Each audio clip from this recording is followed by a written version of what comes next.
Good evening, and thank you for joining us tonight for this session on taking networking to the next step. I'm your host, Jody Hammer, Career Services Specialist here at the NPCA, and excited to be with you here tonight for this extremely important conversation. I'm very passionate about networking and really why it's important and the role it plays and how to help people feel more comfortable in it.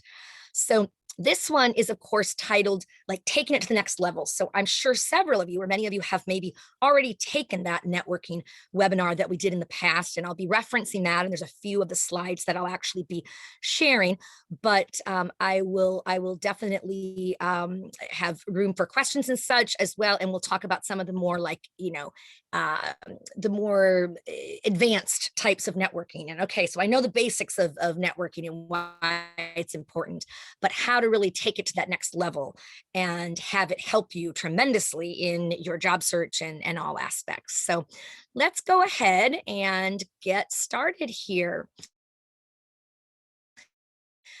So tonight's agenda, viewing the basics, a little bit, just a brief review of networking basics, right? Why it's so critical and crucial, right? In the job search process and other areas as well.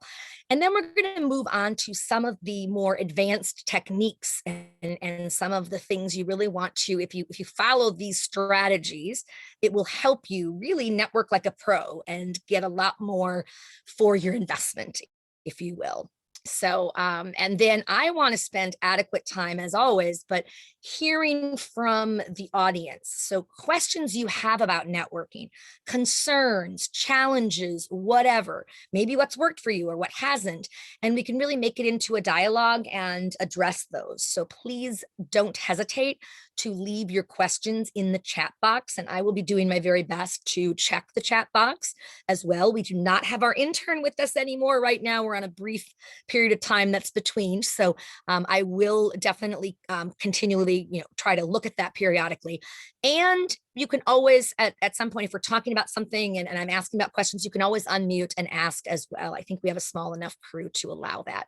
And I've enabled that feature. So great. So let's talk a little bit about networking and why it's important, right?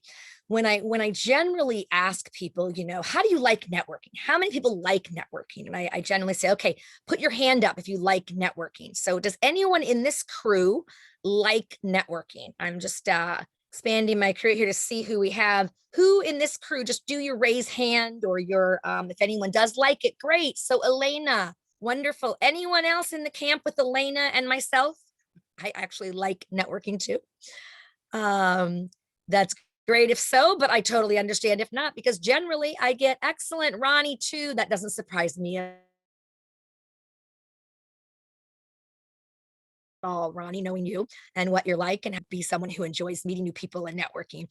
Anna as well, thank you for putting your hand up. So we have several in here that we're going to be able to kind of maybe, refer to as well for maybe some of their thoughts as we go through this session and such, okay? So let's talk a little bit about why networking matters. And this is actually a slide that I borrowed from my previous webinar. Just very quickly, we'll go over a couple of things in case somebody's coming in new and hasn't been able to take those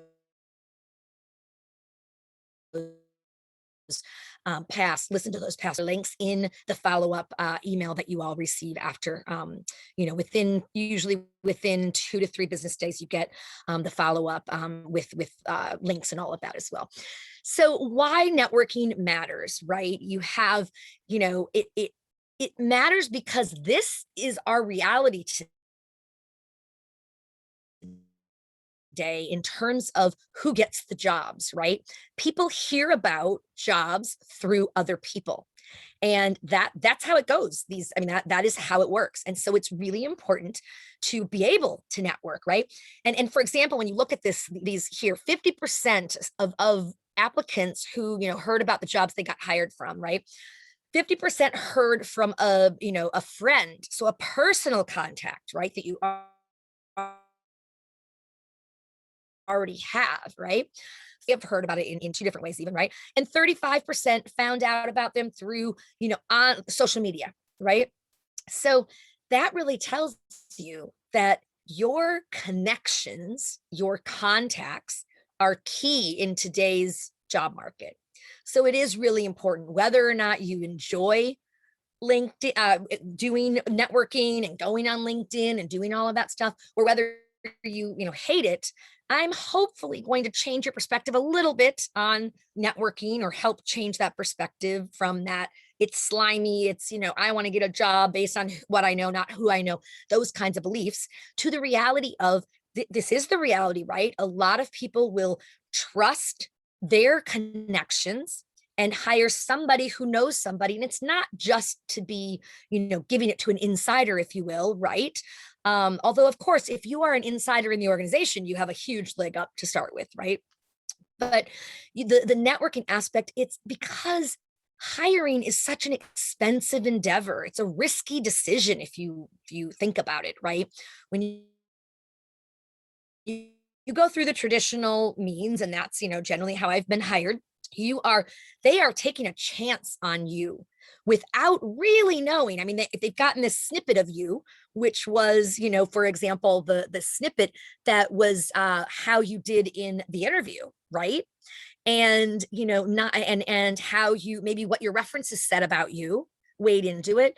But let's face it, that's not always accurate. It might not be an accurate reflection of how you might fit into the organizational culture or into the team. Not that you might not be really qualified, but how do you fit into those areas is important as well. So it's huge. Networking is hugely important, and so we all need to just develop the ability to do it, and kind of reframe it into a way that feels comfortable for us. One of the ways that Rhonda and myself both talk a lot about, and have talked about in boot camp, with the mid-career relaunch boot camp participants, is really talking about it as connecting with people, right? And connecting with others who maybe share common interests, right? You might connect with people via a group that you're in, or something like that, where then it opens up sometimes the opportunities for more networking, right? And it makes it easier to approach somebody and maybe ask to have a brief career chat, or if they might have 15-20 minutes of their time at their convenience to share a little more about their own career or their own job or agency, and tips and advice they have for somebody looking to maybe move in that direction, things like that. So it can definitely make that easier as well. So let's just all kind of try to start with a fresh perspective of, okay, I'm not going to approach this with, oh, I hate networking, why do I have to? But rather, hey, this is just connecting with people. And I can tell you all, when you were in Peace Corps, you did this every day, all day. You were connecting with your community. You were connecting with other communities. You were connecting with the government. You were networking with each of them to get things done. And done you did. You did get things done, I should say.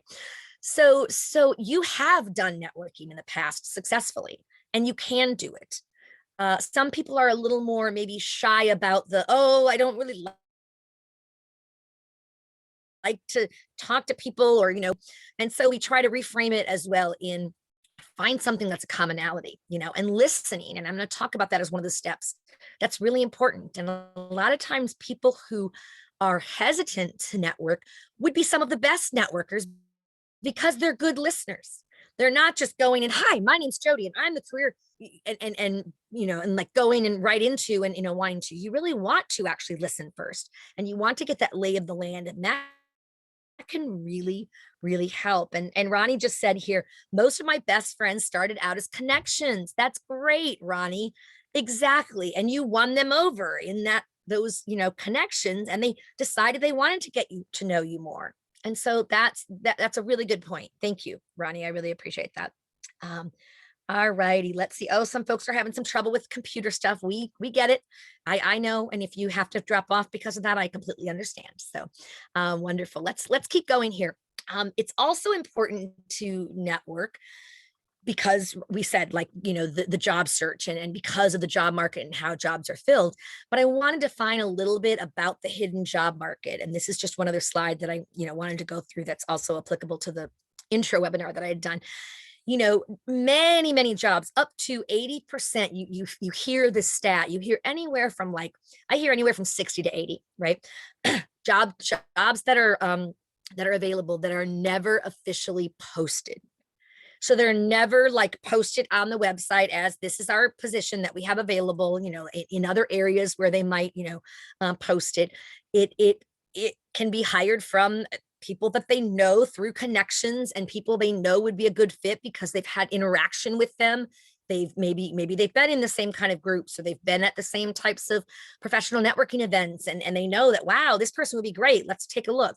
And most organizations are not required to do an open to all US citizens, which the federal government, for your competitive service standard job applications, they are required to do that open to all US citizens, right? But they can do special hiring authorities, so they can avoid it or get around it through special hiring authorities, like you know, like veterans preference, you know, that kind of thing, or with NCE's a special hiring authority, and things like that. So there are some ways to avoid that. But a lot of other companies, they have no such rules that say you must do this. Some companies will have a policy. We always post it, you know, XYZ, whatever. What happens is the when the majority are filled, you know, either through, you know, internal hire, right, promotion, right? Let's face it, they're going to look at their own oftentimes first and say, hey, if there's somebody who's skilled that's already here, let's give them a promotion, bring in somebody else new and hire, you know, maybe post their position, that kind of thing. But also through networking and employee referrals, what we're saying, you know, most filled like that. There's far less competition there that you're going to face in those arenas.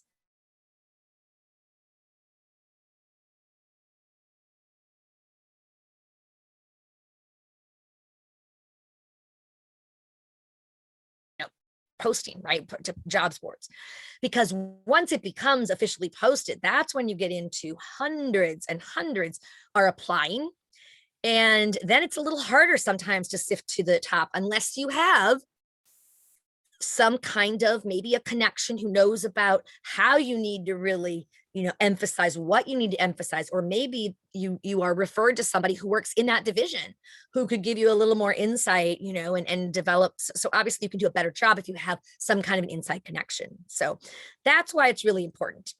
And so I think you're all on board anyway, because you signed up for this and it was taking networking to the next step. So it kind of infers that you're willing to do networking. So that's great. So let's look at defining and kind of redefining networking, right? There's both informal networking and more formal networking, right? So your informal networking, right, is, I mean, first and foremost, your connect, like your social network, like your like inner circle, right? Your friends, your family, your relatives, right? Your you know, and then you have like in that you might have, you know, a bigger connection through, you know, some other, you know, it could be affiliate groups, it could be a church, it could be, there's lots of places you meet people, and right, and all of those are more of that informal, you know, social network, which is great and can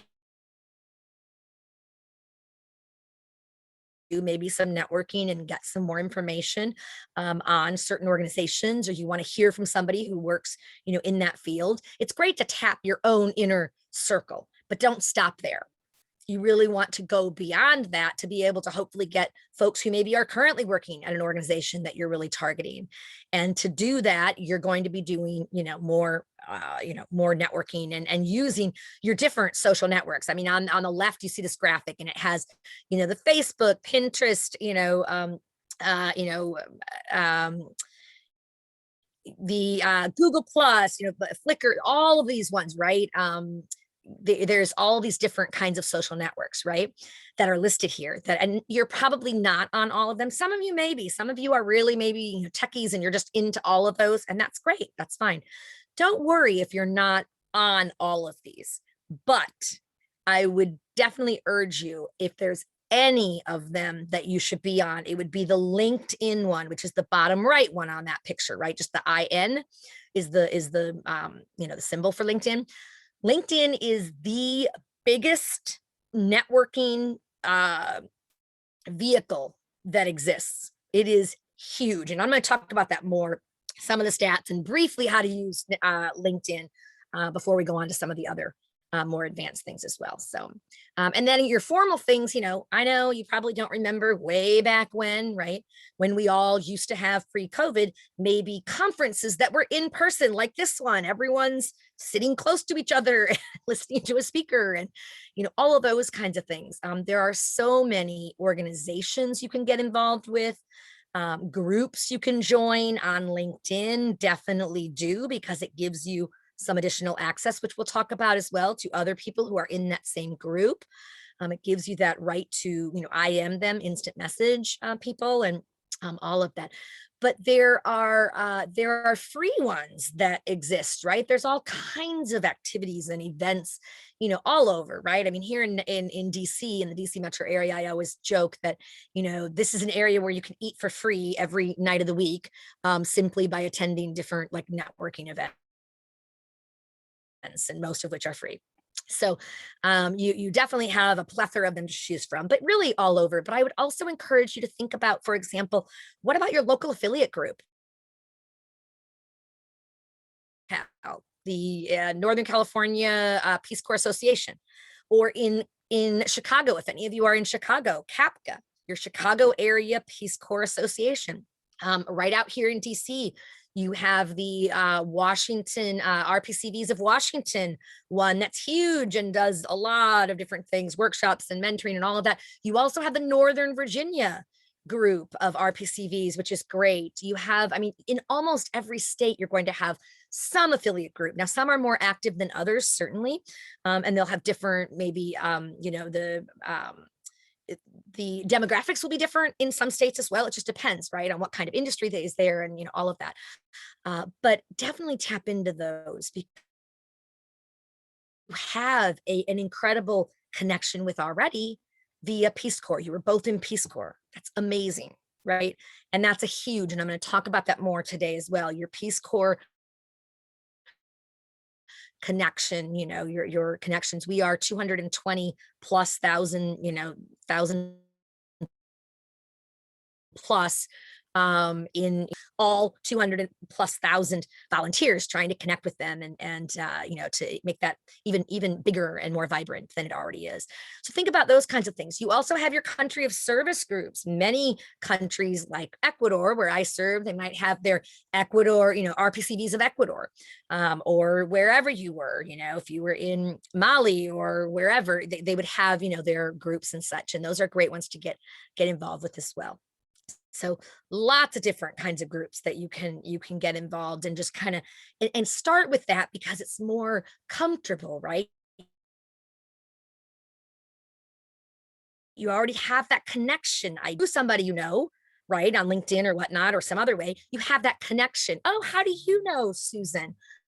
Oh, great. You were, and it's more of a, I don't know, it's an easier alliance building, right? It's, you share somebody in common. So great.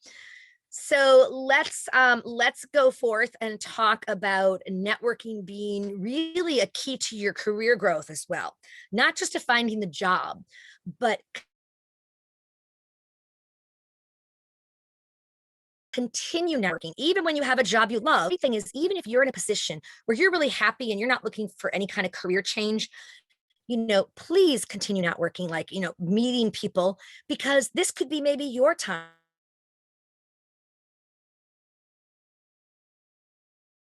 to give back a little bit. People make it a give and take, not just, I need help, I need a job, help me, give me a job. That is not the way you approach it regardless, but you certainly want to have it more of a two-way. So, and it builds your professional relations, which obviously then, as you build your network on, for example, LinkedIn, you're going to have a bigger network. And every time you put in a search for certain companies or whatever, you're going to have more people that probably will show up. So it just gets bigger and bigger, right? And that's a really good thing. But networking is also, it really is, I mean, it's a pipeline to jobs. So like I said, with the hidden job market and all of that, if you are in touch with people and you are, like and you're, maybe in a point where you're looking to change in a career, and you kind of reach out to some of your network, and you just, kind of, ask them, hey, I'm at the stage where I'm looking to potentially do a shift. Maybe it's a career shift into this area. So I'm in the process of really connecting with and learning more from people who are in that area, to hear about their experience and their, background and tips or advice they might have. That's the way to broach it, right? You're not asking for a job. I need a job. Can you get me a job at your company? I want to now work in this. It's just not how it works. Okay. Or it's not how it should work. It's not successful that way. Great. So I have 9 tips here for networking like an expert. And this is actually from Top Resumes, which people think of a lot for resume advice, but they also have some really good, networking and, interviewing and some other things as well. And so this is one that was really 9 tips. So the first one, listen instead of tell, which I already mentioned, how important listening is. You don't, especially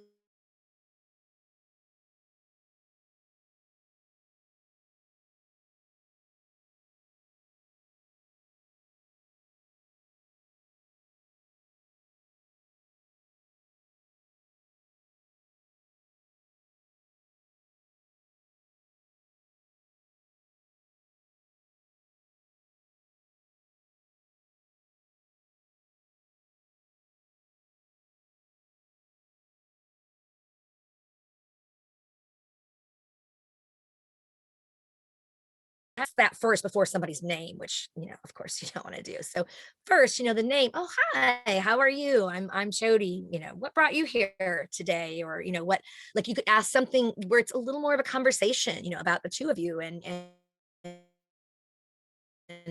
maybe what sessions have you been to? Oh, have you enjoyed it? If this is a conference, and what did you think of that session?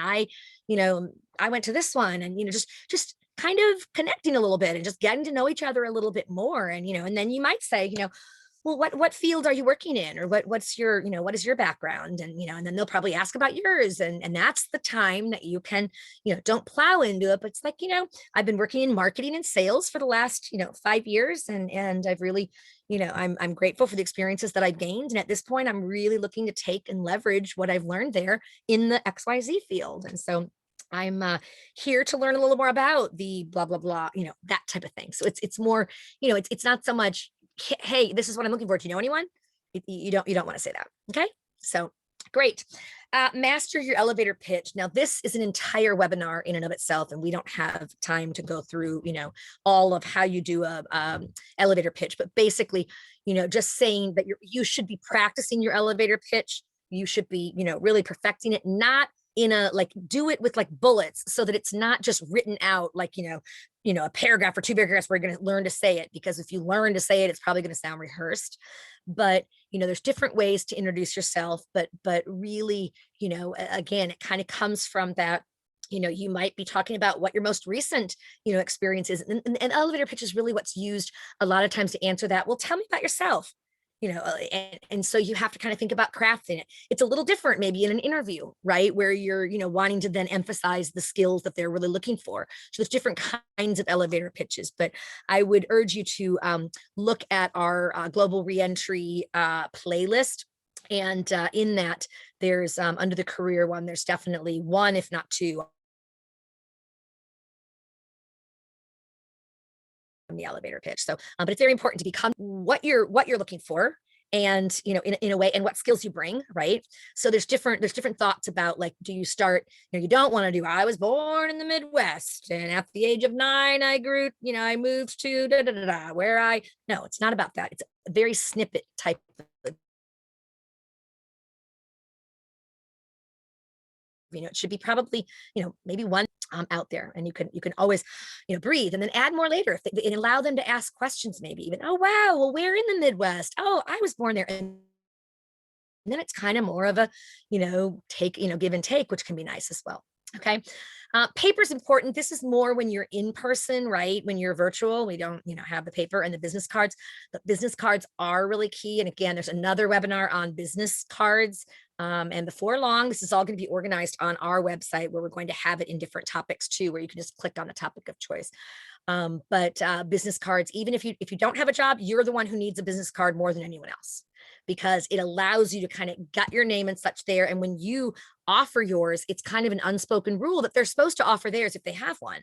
So then you might get one of theirs, and that's great, because you step away and you write in the back what you know, who that person was, where you met them, and maybe, tips, and that way you can, hopefully follow up and make another connection, right? So that can be really important. Don't put your address, your physical address, because most people change quite frequently, but definitely put your email, your phone, best phone number, and maybe your LinkedIn profile, right? All of that. You generally don't use a picture on business cards, except for certain industries like modeling. So all right, be mindful of time. Know that people have limited time, and especially when you're in maybe a group kind of environment, you don't want to um other people, because they're there to meet other people as well, right? And that's part of the give and take. So don't kind of dominate completely. Let, if other people are joining, then kind of make it, and let other people talk as well. So that's really key. Don't be a salesperson. So it's not that the slimy kind of, when you not the salespeople are slimy, but that salesperson, or that where it's they just want to, oh, here's my card. Here's my card. I'm Jody. I'm, and just, peppering, salt and peppering everyone with their business card and such. You definitely want that to be more of a natural outgrowth from, chatting with them for a bit and having that connection build. So setting goals for each event, I think this is a good one to remember. Most people don't do this, but if you think before you even go into a networking event, or even if it's a virtual one, that kind of thing, think in your mind, okay, I am going to push myself out of my comfort zone. I am going to develop whatever it is, 2 new connections, or at least, a minimum of whatever it is, right? And then really follow through, with that. Just put yourself out there, because people are so, I think, concerned about rejection. People in general, I'm saying, like the human condition, right? Nobody wants to be rejected. And the truth of the matter is, sometimes you are going to be rejected. It might be that they have to run off because they don't have any time. It might be that they just don't even really acknowledge you, and that might be really rude. But try to remember, it's not against you personally. It's their issue, not yours. And just pick yourself up and continue, because the more you do it, the more success you're going to have, and the more comfortable you're going to be in it. Okay. And then follow the unwritten rules of networking. So these are crucial. I mean, this is like the foundation of successful networking, right? Never ask for an interview or for a job. When an interview, I mean, not an informational interview necessarily, right? But never, don't go in it with that, asking for either of those things directly. Ask for, once you're talking, ask for information. Wow, I'd love to learn a little more about the field and your experiences working in this area. And so that might be, might you have 15-20 minutes of your time at your convenience to chat with me about your own experience in da da da da. So, that's a-okay, that's fine. But you don't want to ask for a job. I really need a job, and I'm a good marketer. Would you take me on? I mean, that's just not what you do, right? That's not how you do it. You can instead ask for, information, like I said, in an informational interview, maybe, or as I like to call it, a career chat, or just 15-20 minutes of their time at their convenience, right, to chat about themselves. People are honored to do that, right?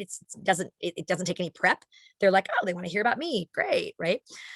Or ask, and if you've been talking to them, and you've been sharing a little bit about your backgrounds and all of that, you could say, if you hear of anything in the, in that field where, please let me know here, if you're exchanged cards and stuff, and say, feel free to, reach out if you do hear of anything. Thanks so much. And I'll keep you in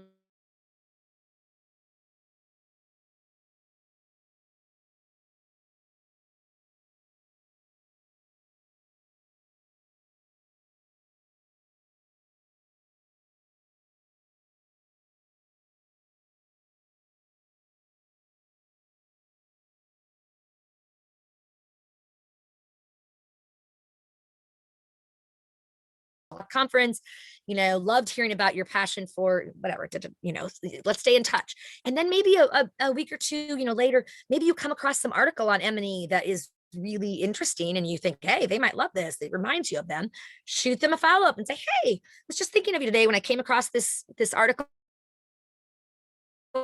on monitoring evaluation, and it reminded me of our great conversation at last month's marketing 101, blah, blah, whatever it is, right? And that's that kind of give and take that you talk about. Try to be helpful to others, okay? Take it slow, because a lot of times when we get so into something and, we are, running 1,000 miles an hour, right? I myself tend to be a very fast talker. It's just my nature. And I try so hard to slow down in these webinars, for example. But there are times that I find myself definitely because there's so much information to get through. I want to make sure I can share it all with you, and time is ticking. So forgive me on that. And then do your research, right? Research. You can do so much research on the kinds of organizations, their culture. There's a lot of websites that can even give you insight into, right? Glassdoor can give you insight into salaries. Salary.com can do the same, but there's also insight like on community, on their organizational culture. And a lot of times you can get that from talking to sus, maybe. And that's really important too, because organizational culture is key for a successful fit as well. So great. Let's keep going on because we have a lot to cover. And I do want to see if there are any questions. So please do put your questions in here as they come up, and we'll be sure to take those. If not right now, certainly before the end of the session. Okay. Following up and keeping in touch, as I was just saying or alluding to, with networking is really key. So always follow up, right, with a thank you note. And some people will say, oh, definitely do the handwritten. When I'm talking to people and they're doing job interviews these days, I'm definitely advising the email for sure, because that's going to get there timely. And then you might do a snail mail, as I call it, a mailed letter, or card. But if they're not working, if they're all teleworking, which most people are still doing the telework, if they're not in their office, they may not get that for months, right? I mean, it's been a year plus. So I would definitely, thanking them. And then if you really enjoyed it, whatever, you could do that handwritten snail mail if they're in their office, whatever, and address it and, say, just wanted to once again, don't say exactly the same thing, but wanted to once again, thank you for taking the time to visit with me yesterday about, I am confident my XYZ, skills would be well utilized in this role, and I'd welcome the chance to move forward in the selection process, or something, like if there's like a second step, something like just something kind of, short. So that's really key, definitely. And then when you're doing thank you notes from people you've met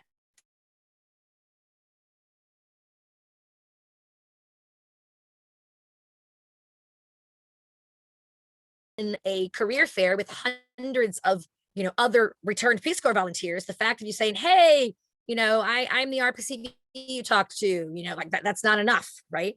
So you might thank them, thank you so much for participating in yesterday's or whatever, the federal career fair for Peace Corps volunteers. I so enjoyed talking to you about your blah blah blah, whatever. Personalize it so that they know what what you talked about. As promised, attached is a copy of my resume, which further outlines my skills and qualifications. Feel free to, or whatever it is from there. I don't know what the next step is, if it was for an actual job or if it was, asking them, to keep you in mind for future opportunities. You'd welcome the chance to, step into whatever role that you might be talking about, that kind of thing. And then maybe after that, asking for subsequent, interactions. So maybe if you've met somebody and, you've done, you've connected with them and you feel good about it, maybe you've exchanged, you've both accepted each other on Facebook or something like that, or LinkedIn or whatever. Definitely, to say, hey, I would love to chat a little more with you about your experience. It was so interesting when I loved hearing about whatever it is you reference. I'm wondering if you might have 15, 20 minutes of your time at your convenience to continue the conversation. I'd be happy to come toward you. I mean, if it's post-COVID and it's, whatever, but go from there. So that's when you could maybe do a career chat. So that's how that works. Okay. So networking like a pro with LinkedIn, using LinkedIn. I want to talk about LinkedIn just very briefly. First, there's, what, 60 million, users approximately of LinkedIn. So it's definitely huge worldwide. It's not just here in the States, which is great for people who want to do international work as well, right? There's 200 plus countries that are represented in the LinkedIn countries and such. So like I said, it's definitely a place where you're gonna find a lot of good contacts. You can use the advanced people filter you can search for people on LinkedIn, and you can search. What I recommend people do is, if you just go to the little search bar and you put search, and you put search just spell it out, search tool or whatever, it should pull up the full toolbar. And there's a complete toolbar where you can, or filters, all filters, right? You may have to push all filters to see all of them, but you can search by location, you can search by industry, you can search by their company name, you can search by their school, you can search by so many different things, right? So access that and do your search. A really great one to do to get a lot of people is to do former company, Peace Corps, just Peace Corps, and choose the actual official Peace Corps organization, right? Not the affiliate groups or NPCA. You choose the official one, because that's going to give you everyone who's either been a Peace Corps volunteer or a Peace Corps staff member. There's some really good people who have worked at Peace Corps for a long time, and they've throughout their careers, and they're in very high places and in great places. So it's great to connect with them as well. Okay. So all of those things. And once you get a little tip workaround for you, free versus premium. The premium, I think, is something like $30 a month. You, as a job seeker, I take the stance, you do not need the premium to do a great job with LinkedIn and connect.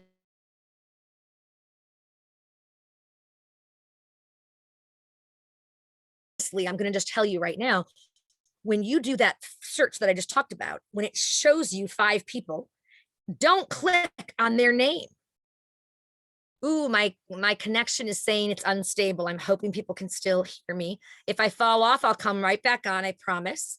Can people, Ronnie, can you hear me? Can you put I just see your profile right now, your little screen thing. If you can put a thumbs up if you can hear me, or just unmute and tell me.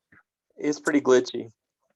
Oh, sorry. I'll try to slow down more, because when the computer is glitchy, it's even worse. So okay, I'm sorry to hear that it's cutting out. I'm going to take my camera off. That will sometimes solve the problem. Let me just take it off. I apologize. There we go. Hopefully that is better, and that will stay that way. So great. So when you are, instead of clicking on I was just explaining how when you do your free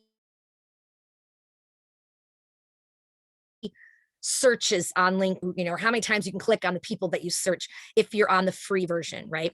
So a way to get around that is, once you do your search for filters like former company, Peace Corps, current company, whatever the company you're looking for connections in is, or your or your industry or whatever, that kind of thing. When it gives you the results, don't click on, I repeat, don't click on the names from there, because that's what tallies against you in your free clicks, right? So instead of clicking there, just look at the profile, look at what you can see, the name and stuff, and then put it in your own, open a new window of your LinkedIn, whatever, and put it in there when you're looking it up with that name, and pick that name. It's not going to connect. It's not going to count against you. So that's a really great tip to avoid paying for some of those things. Now, some of you might be doing a job search and you might say, I'd really like to do unlimited searches and all of that. Great, do their free trial. They give you a free trial for 1 month, but here's the deal. They require you to put in your credit card. So after 1 month, if you don't cancel it, they automatically start charging you $30 a month, or whatever it is right now. So you don't want that to happen. So make sure you set an alarm and turn it off, cancel it before, and that way you can do all you want with it and get all kinds of connections and such, and then have it shut off, which is fine. Okay, great. Let's see. So I want to ask if there's any questions. I will stop in just a minute after the screen to take some questions from you. I do want to say, so I want to go on to just, networking like a pro. Obviously, completing your profile, right? And I mean complete, not leaving it undone, because there's a stat.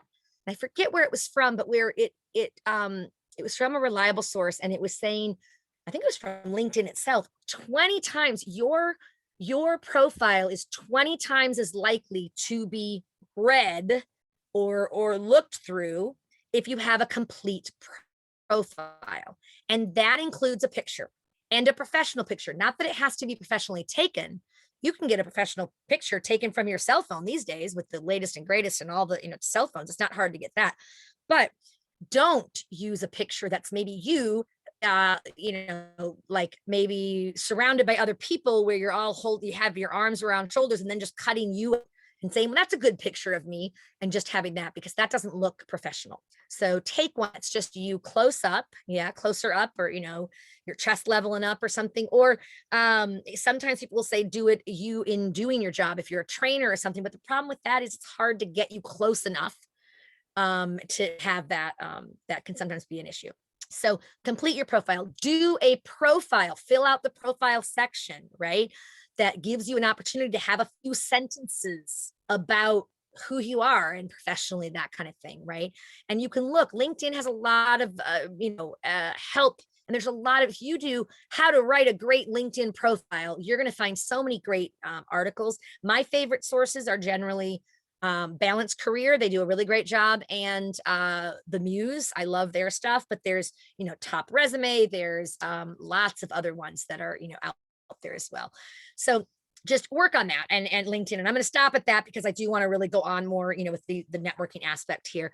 So, contact and connect, that's obvious. We're already talking about that. Like, do it, like, work it into your calendar, work it into your schedule. Maybe it's, take take 15 minutes, check your LinkedIn for, messages that might be in there, that kind of thing. Okay.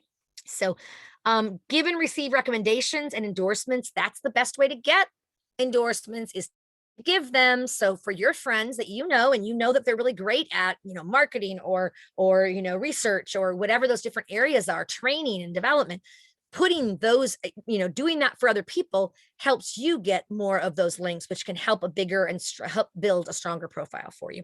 There's a couple comments or questions I'm going to answer just in a moment here. Use LinkedIn groups. Definitely look at the groups feature. There are groups for everything.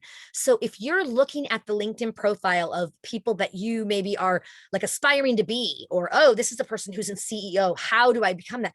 Look at their profile. Where did they come from professionally? Like what's their background and stuff? What was their path to where they are? But also look at what groups are they in, so that you can get into those groups and join those groups and keep your pulse on what's going on, right? And then produce engaging content, like, and make this a point too. And it's hard to do, I know, because it takes time, right? But posting different, maybe you're in some of the groups and you post, some article comes up and it's like a really appropriate to that, some new finding, post name, and then you become more of a thought leader, if you will, in a sense, or insider in that area, and people are probably more willing to even connect with you and reach out to you. So that's always good as well. So yeah, okay. Find new hires, and you could put some of your own content, right? Like producing it come from you as well. It might be something that you did for Peace Corps or Peace Corps Week or the 60th anniversary, things like that. Posting that can draw attention as well. So find new hires and new opportunities. So looking at, people who maybe have, gotten into the field that you're interested in maybe recently, right? And it could be, where you could get advice from them on, hey, what worked for you? What would your strategy be? That could be really great to connect with people who are like one step ahead of you. Maybe they're in that job that you're kind of aspiring to, right? So definitely do those kinds of things as well. And one of the questions was on this one, and I'm going to go and see if I can scroll down. It was, what do you mean by number 7, find new hires and new opportunities? Okay, what are the big, okay, so I hope I answered that part. And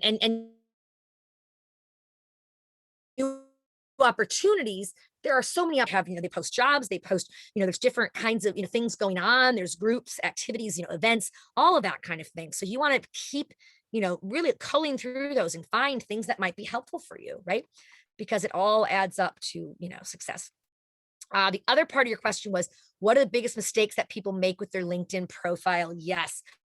I will let me answer that now in terms of I'll say a few of the things. One of the biggest things is they don't put anything in their profile, like to have a profile, right? To have your profile more say what you are. It will default. There's going to be a title, like what your title is. It'll default.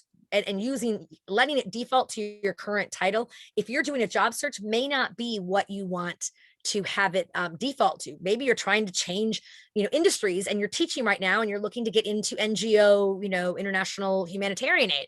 Well, that's not necessarily on the surface level when somebody sees teacher, whatever high school, a direct fit. Honestly, that's actually could be a very good fit because you are skilled at curriculum development, training, evaluation, assessment, all of those kinds of things that you have to do as a teacher. But so you might be better served in your educator, professional educator, and it might be, you might have something else, maybe your, whatever your other expertise or area that you might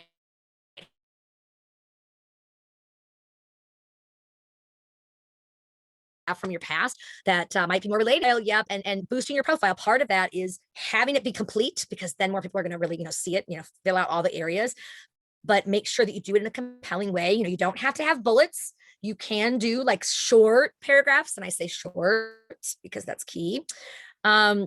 So definitely, think about doing those kinds of things as well, to get your profile and posting things like, for example, on your Peace Corps service one, maybe you post a of mine, a former colleague of mine, posted, and it was in there, and it was just a different kind of media type of, description of what he had done. Instead of just performed this, did whatever, he had that link. And then there was also another link that any of us could put, which is JFK's little, ask not what you can do for your country, right? Or what your country can do for you. That whole thing, you could put like a little snippet of that on on that specific job, right? And so those kinds of things make it more interactive as well, so that can boost it. And then observe professional etiquette. That is definitely key. And by that, we mean, don't harass people. I mean, and you may not be intending to harass them, but like if you try to do a LinkedIn connection and they don't respond, you might follow up once, like after you followed up once, you followed up twice. If you followed up twice, I'd probably leave it, and let them, maybe it could very well be they just don't check their LinkedIn that often. I mean, especially, if they're in a situation where they're pulled by multiple, things, COVID education for a child, and doing this and doing that, like they may not have time to check their LinkedIn very often if they're not doing a job search. It's, but you want to keep your profile active and you want to keep it up to date.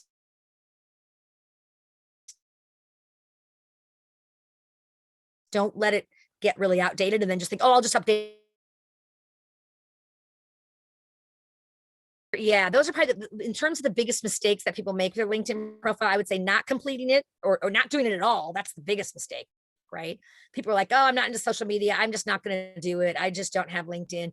And it is, I mean, you are literally missing out on the world's biggest networking search engine, if you will, and connector. So I really encourage people to consider doing it, right? So let's see. When it's possible to apply for a job via LinkedIn, is it best to do so or apply via the organization's own website? That's a good question. I think that answer would probably depend on who you are talking to. I think if they have it on LinkedIn, that's that super easy kind of form that you can just boom, you click on that you want to apply and you attach, right? You have your whatever, your resume and stuff. So that's a super easy way. And honestly, looking through your LinkedIn profile is sometimes a lot easier.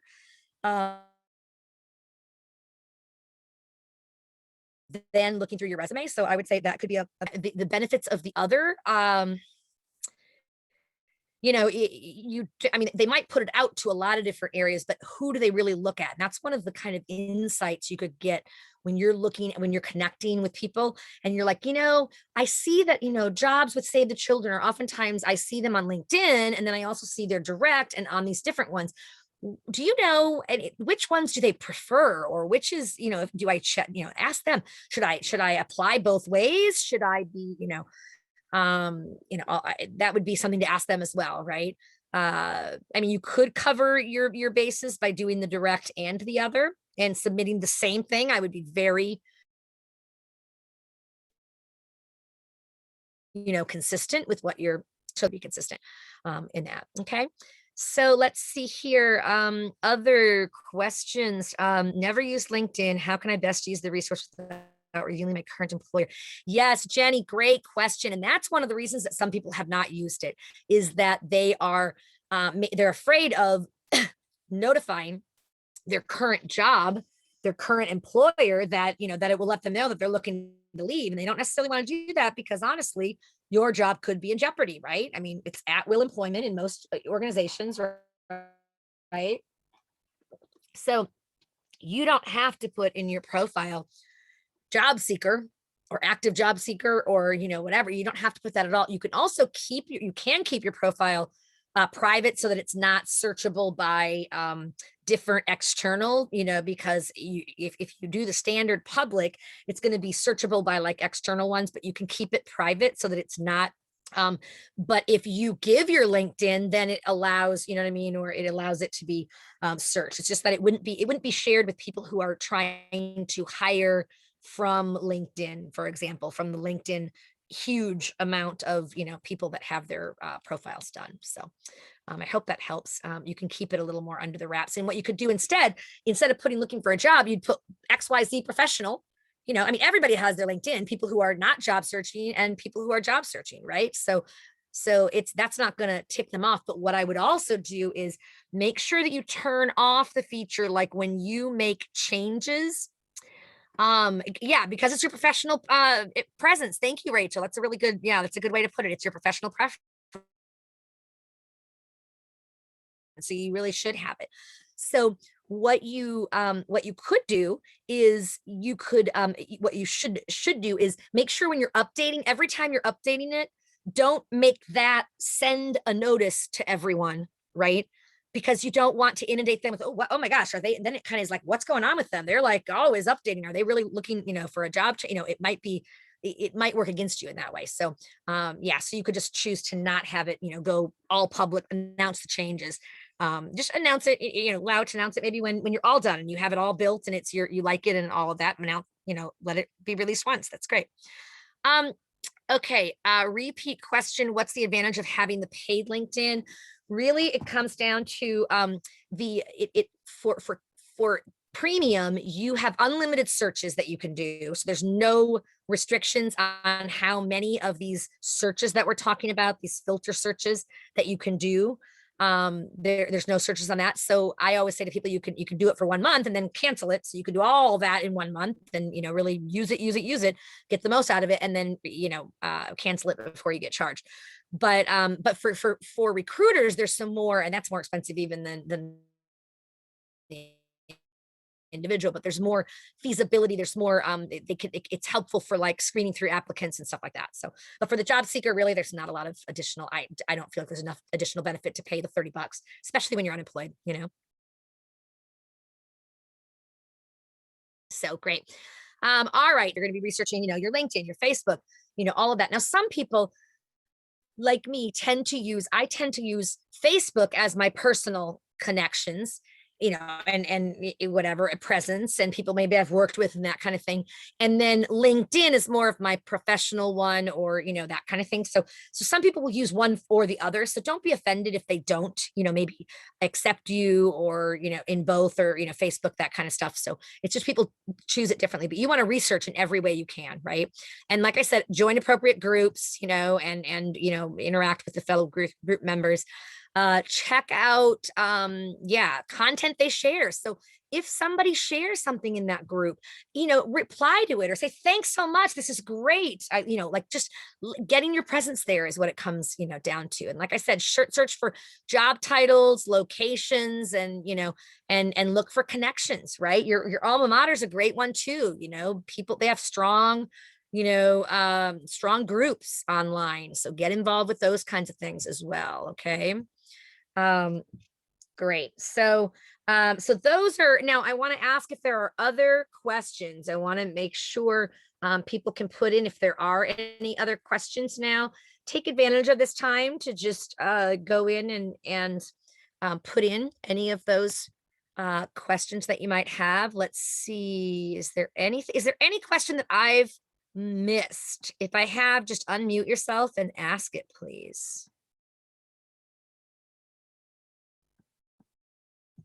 Jeannie, I think I answered your question, although I didn't know it was your question. The profile, I have a profile on LinkedIn, but need to update it and make it more professional. How many times can I do this? And then can people see the updates? Yeah.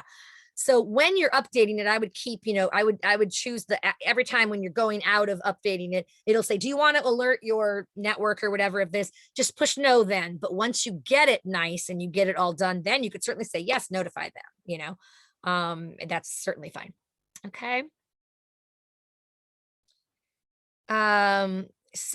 Okay, never used LinkedIn, Jenny. So how can I best use this resource without LinkedIn? You're saying if you decide not to, right? I mean, I would say, then it's going to be more, and you're going to want to keep a spreadsheet and things like that when you are, when you're connecting with people, the old fashioned way. I mean, like when your friends and your friends of friends and, like people that, connect with maybe your alma mater and let them know that you're looking to get in touch with people who are working in the XYZ field and, whatever they might, directly be able to, connect you, that kind of thing.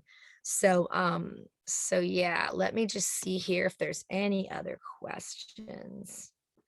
Yeah, and I'm so sorry, there's some connection issues, even with my photo off, my video off. So apologies on that. Great. So are there any other questions? We are almost to the top of the hour, so I want to make sure to respect your time. It's 8:58, and I want to make sure if there are any other ones, I'd love to take that question. The only silly or dumb question that is the question that's not asked. So please feel free to Hello, Jody. This is Rachel. Mute yourself. Yes, Rachel. Hi. Hi, Jody. How are you? Hi, I'm doing good. I have updated my LinkedIn, I think, as much as I can. I think I've done everything I can so it's searchable. Yeah. But I have had, no recruiters actually reach out to me. So I'm just wondering, what else can I do Yep. to Yep. kind of make What myself noticeable? what is your field, Rachel? I'm sorry. What is your field? Marketing and communications. Okay. Okay. And so when you've done the updates, have you checked the box? Like there is a box when you're even building your profile where it says at the end, usually it'll say, do you want this to be searchable? Oh, yes. And so you've chosen yes. Okay, good. I wanted to make sure because a lot of times that's the issue and people don't realize that, but I figured you were in marketing, so you probably do know that already. Okay, so they're not reaching out to you. It could be a variety of things, right? It could be maybe the specific your profile, how you have your profile written. Maybe it's not catching the attention of that industry. I would think that industry, marketing and whatever, would be tapping into LinkedIn and be, for people because it's very social media, right? Like all that kind of thing. So I would see about how you might be able to strengthen like what's in there. Now there are some free what is it? There's some free what do you call it? Oh, I'm blanking, and you might have to connect with me separately afterwards. But there are some. Is it? Oh, I think it's Job Scan will do. a free, they do like a free, I know they do the resume free one, right? But there's Yeah, I've done either the an resume. I don't think equivalency I've of tried the that that does LinkedIn. a, try, see if they don't, because I think they might offer LinkedIn too. I'm not 100% sure. If they don't, there is one. So put free, free review, and they basically, what do they call it when they compare them, like, Mhm. with your resume, they compare it to the job description that you put in, and they tell you how it was, right? How Right. much it meets and what's not there, and that can be really helpful. But there is one of some of a very similar fashion for your profile. And I think it's within JobScan. I think you get to do one free one. And then, they normally charge, thereafter. But if you do one free one to see, with maybe the kinds of positions that you'd be really most, looking for and wanting, see about that. But the other thing is, Rachel, don't wait for them to come to you anyway, right? Mhm. Go to them, get to them. So doing your networking with your LinkedIn and building your network and your right people that and and offering, try to help them as well. And really building it that way is going to get you to the same end as well, right? It gets you in that inside loop of, when positions come available, you're thought of, maybe before it even goes to, you know, um, print, that kind of thing. So I would definitely say both things. I mean, try to work on that, but also just using it. The fact that you have it all and you can use it in your resume and have it linked with just your name at the end, not the long, you can personalize it. I'm sure you know that. Mhm. With that little pencil by your profile when you see your profile, and you can do your link so that it's just your name and maybe a Mhm. number or two if your name's already taken. Can you hear Absolutely. me, Rachel? Sorry. Yes, again. Absolutely. Thank you so much, Jody.